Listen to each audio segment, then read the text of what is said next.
रामनवमी कथा अल्पविराम। रामनवमी कथा। रामनवमी कथा इन हिंदी। रामनवमी हिंदू धर्म के प्रमुख त्योहारों में से एक है। इसे भगवान राम के जन्मदिन के रूप में पूरे भारतवर्ष में हर्षोल्लास के साथ मनाया जाता है। ऐसी मान्यता है कि असुरों के राजा रावण को मारने के लिए भगवान विष्णु ने त्रेता युग में राम के रूप में विष्णु का 7वां अवतार लिया था।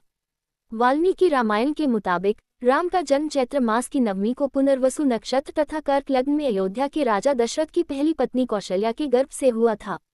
तब से ये दिन समस्त भारत में रामनवमी के रूप में मनाया जाता है। रामनवमी एक धार्मिक त्योहार है जो हिंदू धर्म के लोगों के द्वारा पूरे उत्साह के साथ हर साल मनाया जाता है। यह अयोध्या के राजा दशरथ और रानी कौशल्या के पुत्र भगवान राम के जन्मदिन के रूप में मनाया जाता है। भगवान राम हिंदू देवता भगवान विष्णु के दशावतार में से 7वें अवतार थे। हिंदू कैलेंडर के अनुसार ये त्योहार हर वर्ष चैत्र मास महीने के शुक्ल पक्ष के 9वें दिन पड़ता है। रामनवमी को चैत्र मास की शुक्ल पक्ष की नवमी भी कहा जाता है, जो 9 दिन लंबे चैत्र नवरात्रि के त्योहार के साथ समाप्त होती है। हिंदू धर्म के लोग इसे 9 दिन के त्योहार के रूप में पूरे 9 दिनों पर रामचरितमानस के अखंड पाठ, धार्मिक भजन, हवन, पारंपरिक कीर्तन और पूजा व आरती के बाद प्रसाद के वितरण आदि का आयोजन करने के द्वारा मनाते हैं। भक्त भगवान राम के शिशु रूप में मूर्ति बनाते हैं और उसके सामने की पूजा करते हैं। जैसा कि सभी जानते हैं कि भगवान विष्णु के 7वें अवतार भगवान राम थे और उन्होंने सामान्य लोगों के बीच में उनकी समस्याएं हटाने के लिए जन्म लिया था। लोग अपनी समस्याओं को दूर करने और बहुत अधिक समृद्धि व सफलता प्राप्त करने के उद्देश्य से मंदिरों और अन्य धार्मिक स्थलों को अपने पारंपरिक अनुष्ठान करने के लिए सुसज्जित करते हैं और प्रभु को फल व फूल अर्पण करते हैं। वे सब इस दिन वैदिक मंत्रों का जाप, आरती और अन्य बहुत से धार्मिक भजनों का गान करने के लिए मंदिरों या अन्य धार्मिक स्थलों पर एकत्रित होते हैं। पौराणिक आख्यानों के अनुसार राम राज्य 11,000 वर्ष तक चला था। राम का जन्म लगभग 1,25,58,098 वर्ष पूर्व हुआ था। श्री राम की कुंडली का विवेचन करने से ये तो पता चला कि किन किन ग्रहों के कारण उनको भौतिक सुखों की प्राप्ति नहीं हुई। लेकिन हमें स्मरण रखना चाहिए कि श्री राम ने त्याग और संघर्ष जैसे कष्टमय मार्ग पर चलकर स्वयं को मर्यादा पुरुषोत्तम के स्वरूप में प्रस्तुत किया। सत्य के मार्ग पर हमेशा चलते रहे, अनेक कष्ट सहे मगर फिर भी लोक कल्याण के लक्ष्य से डिगे नहीं, हरदम आगे बढ़ते रहे। इसका कारण लग्न में गुरु एवं चंद्र की युति का होना है। जीवन में मर्यादा का पालन करने की वजह से वह मर्यादा पुरुषोत्तम के नाम से जाने गए।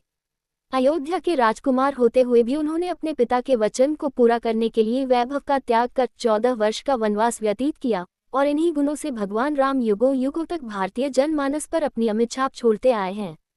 गोस्वामी तुलसीदास के रामचरितमानस के अनुसार चैत्र शुक्ल की नवमी तिथि तथा पुनर्वसु नक्षत्र के चतुर्थ चरण एवं कर्क लग्न में भगवान श्रीराम का जन्म हुआ। श्रीराम जी मंगली थे। ग्रह स्थितियों के प्रभाव वश श्रीराम को दाम्पत्य, मातृ, पितृ एवं भौतिक सुखों की प्राप्ति नहीं हो सकी। यद्यपि दशम भाव में उच्च राशि मेष में स्थित सूर्य ने श्रीराम को एक ऐसे सुयोग्य शासक के रूप में प्रतिष्ठित किया कि उनके अच्छे शासनकाल राम राज्य की आज भी दुहाई दी जाती है।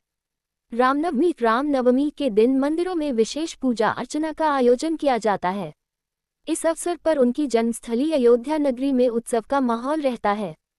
हर साल लाखों श्रद्धालु इस अवसर पर प्रातःकाल सरयू नदी में स्नान कर पूजा अर्चना शुरू कर देते हैं तथा दोपहर 12 बजे से पहले उनके जन्मदिन की प्रतीकात्मक तैयारी के लिए ये कार्यक्रम रोक दिया जाता है और 12 बजते ही अयोध्या नगरी में उनके नाम की जय जयकार शुरू हो जाती है। अयोध्या के प्रसिद्ध कनक भवन मंदिर में भगवान राम के जन्म को भव्य तरीके से मनाए जाने का रिवाज है। उनके जन्म के प्रतीक के रूप में विभिन्न मंदिरों में बधाई गीत और रामचरितमानस के बालकांड की चौपाइयों का पाठ किया जाता है। किन्नरों के समूह भी भगवान राम के आगमन को महसूस करते हुए सोहर गाते हैं और नृत्य करते हैं। अयोध्या के साथ ही पूरे देश में इस दिन भगवान राम, उनकी पत्नी सीता, छोटे भाई लक्ष्मण और भक्त हनुमान की रथ यात्राएं निकाली जाती हैं। उत्तर एवं पूर्वी भारत में कच्चे बांस के सहारे लाल रंग का ध्वज श्रद्धालु अपने घरों एवं मंदिरों में लगाते हैं जिसमें भक्त हनुमान की आकृति बनी होती है। इस अवसर पर पूजा के अलावा व्रत का भी विधान है जिसका सांस्कृतिक एवं वैज्ञानिक दोनों महत्व है। आमतौर पर घरों एवं मंदिरों में राम दरबार का आयोजन कर उनकी पूजा की जाती है।